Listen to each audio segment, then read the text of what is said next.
Halo Bapak Ibu Saudara-saudari, selamat pagi, selamat bertemu kembali dalam Renungan Harian Bohal Sadarion.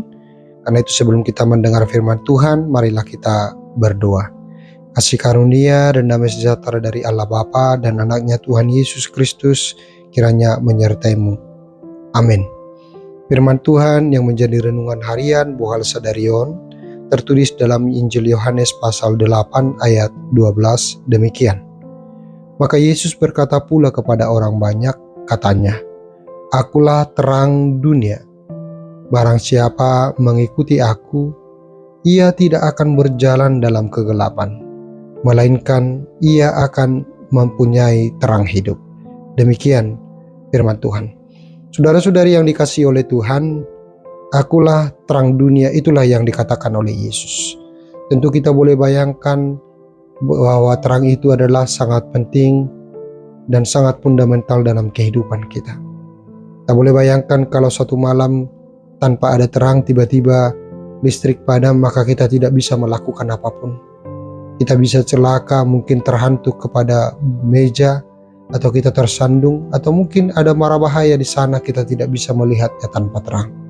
Tapi ketika ada terang, semuanya bisa kelihatan, semuanya serba terbuka, bahkan ada ancaman, tantangan di depan kita boleh merasakannya. Karena itu kalau Yesus menyatakan akulah terang dunia, itu mau menyatakan penegasan identitas dirinya, bahwa Yesus itu sungguh-sungguh terang dunia, dan merupakan jawaban bagi orang Yahudi dan Yunani pada waktu itu yang sedang berkumpul, bahwa Yesus adalah terang. Saudara-saudari, pada waktu itu memang ada satu perayaan yang disebut dengan perayaan Sukkot, yaitu perayaan yang dilakukan oleh orang-orang Yahudi atau orang-orang Israel ketika mereka mengingat bagaimana tiang api yang menyertai umat Israel keluar dari Mesir dalam perjalanannya sepanjang malam untuk sampai menuju tanah Kanaan. Maka pada waktu itu terang memiliki peran yang sangat penting yang menuntun mereka berjalan terus di padang gurun, keluar dari mara bahaya, dan sampai akhirnya kepada tanah perjanjian. Maka mereka selalu merayakan itu, perayaan itu yang disebut dengan perayaan Sukkot. Dalam perayaan Sukkot seperti itulah Yesus langsung mengidentifikasikan dirinya bahwa dia adalah terang dunia. Karena itu sangat mudah bagi mereka memahami arti terang itu. Allah yang menuntun mereka, maka Yesus melegitimasi bahwa dia adalah Allah itu sendiri. Saudara-saudari, sekali lagi, kalau Yesus menyatakan dia terang dunia, dia menjawab keimanan orang-orang Yahudi dan hasrat diri orang-orang Yunani. Ketika ada keraguan-raguan dalam diri mereka mencari terang yang sejati itu, tapi di saat yang sama Yesus menyatakan dirinya bahwa dia adalah terang dunia itu sendiri. Bahwa kalau terang itulah yang menghantarkan mereka, yang membawa nenek moyang mereka selama 40 tahun dalam perjalanan di padang gurun, tapi akhirnya sampai kepada tanah perjanjian. Maka saat yang sama adalah kita butuh Yesus hari ini. Pada masa-masa kelam, pada masa-masa kegelapan, pada masa-masa sulit yang sedang kita alami, kita butuh terang yang abadi itu, yang menuntun kita, menghantarkan kita sampai kepada tujuan kita. Itulah Yesus yang melegitimasikan dirinya sebagai terang dari dunia itu. Karena itu terang memberi kita hidup. Kalau terang yang disebut dengan or, dia bersinar dengan kuat, mengamankan dan melindungi kita dalam setiap perjalanan kehidupan kita.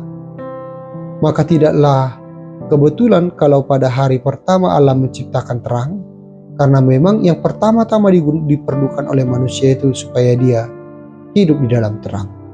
Ketika dia hidup dalam kegelapan, maka segala bahaya, ancaman akan datang untuk menangkap dia atau menghancurkan kehidupannya. Tapi ketika ada terang, maka semuanya serba kelihatan.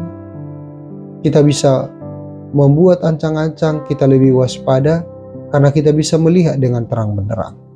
Karena itu kalau Yesus menyatakan dia terang dunia, dia mau menyatakan akulah jaminan kehidupan, akulah jaminan keselamatan di dalam kehidupanmu.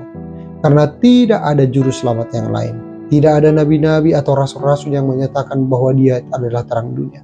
Tapi hanya Yesus yang menyatakan dirinya sebagai terang dunia, Itu artinya hanya Dialah satu-satunya Tuhan dan Juru Selamat dalam kehidupan kita.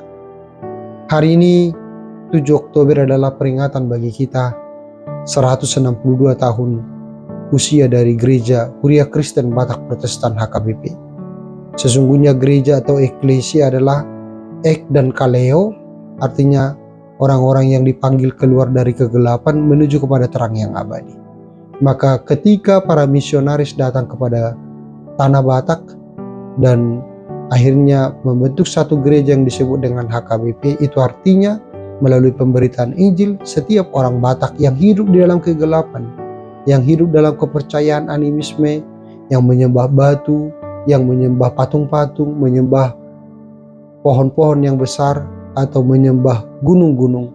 Namun ketika Injil itu datang membawa terang yang abadi ke dalam diri orang Batak, sehingga hari ini kita boleh menyaksikan orang Batak begitu hebat. Orang Kristen itu begitu hebat di mana-mana, bahkan dalam seantero dunia ini. Ketika orang Batak keluar dari kebodohannya, keluar dari peperangan antara suku atau antara kampung yang satu dengan kampung yang lain. Ketika orang Batak akhirnya berani keluar dari keterkungkungan di dalam kampung-kampung yang ditutupi dengan pagar bambu, maka semua itu adalah akibat dari terang yang abadi atau terang Injil yang datang ke dalam diri orang Batak.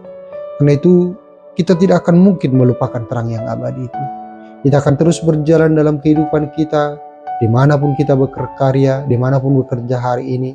Tanpa terang yang abadi itu maka kita akan tersesat. Karena itu tidak mungkin kita tidak akan tinggal di dalam terang itu. Maka caranya adalah kita setiap hari dengar-dengaran dengan firman-Nya, sebab firman itu adalah pelita bagi kaki kita dan terang bagi jalan kita, yang menghantarkan kita keluar dari keterpurukan kita, keluar dari persoalan-persoalan besar kita, sehingga kita senantiasa hidup dalam pengharapan yang abadi, karena kita senantiasa dituntun oleh terang yang sejati itu, yaitu Yesus Kristus itu.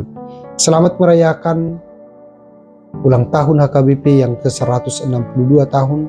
Kita boleh bersyukur bahwa Tuhan senantiasa memberkati kita, Tuhan senantiasa melindungi kita. Dia yang dahulu berkarya, Dia yang berkarya juga hari ini, dan Dia juga yang berkarya pada waktu yang akan datang, yang senantiasa menuntun kehidupan kita melalui terangnya yang ajaib itu, sehingga kita sampai kepada kehidupan yang lebih baik daripada hari ini.